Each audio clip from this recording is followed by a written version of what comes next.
ইসলামের একটি অন্যতম মৌলিক ইবাদত হল কোরবানি। আমাদের সমাজে একটি প্রচলিত ধারণা রয়েছে যে কোরবানি কেবল পরিবারের পুরুষ বা উপার্জনক্ষম ব্যক্তিদের জন্যই ওয়াজিব। অনেক নারী মনে করেন যেহেতু তাদের কোনো ব্যক্তিগত আয় বা ইনকাম নেই, সেহেতু তাদের উপর কোরবানি ওয়াজিব হওয়ার প্রশ্নই আসে না। কিন্তু ইসলামের বিধান অনুযায়ী কোরবানি ওয়াজিব হওয়া কেবল উপার্জনক্ষম হওয়ার উপর নির্ভর করে না, বরং এটি নির্ভর করে নির্দিষ্ট পরিমাণ সম্পদের মালিকানার উপর।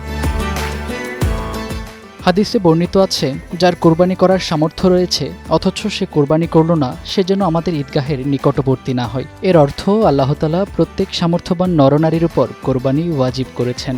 10ই জিলহজ থেকে 12ই জিলহজ এই 3 দিন কোনো মুসলিম প্রাপ্তবয়স্ক ও মুকিম ব্যক্তির কাছে যদি মৌলিক প্রয়োজনের অতিরিক্ত নিসাব পরিমাণ সম্পদ থাকে, তবে তার উপর কোরবানি ওয়াজিব হয়ে যায়। এক্ষেত্রে সামর্থ্যের মাপকাঠি হল 7.5 ভরি সোনা অথবা 52.5 তোলা রূপার সমপরিমাণ মূল্য। নিসাব গণনার ক্ষেত্রে নারীর ব্যক্তিগত স্বর্ণালংকার, নগদ টাকা, অপ্রয়োজনীয় জমি বা আসবাবপত্রের মূল্য হিসাব করা হয়। অনেক সময় নারীর কাছে স্বর্ণালংকার থাকলেও পশু কেনার নগদ টাকা থাকে না, সেক্ষেত্রে অলংকারের সামান্য অংশ বিক্রি করে সেই টাকা দিয়ে কোরবানির পশু ক্রয় করতে হবে। অথবা স্ত্রী যদি স্বামীকে অনুরোধ করেন এবং স্বামী যদি স্বইচ্ছায় স্ত্রীর পক্ষ থেকে পশু কোরবানি করে দেন, তাহলেও স্ত্রীর কোরবানি আদায় হয়ে যাবে।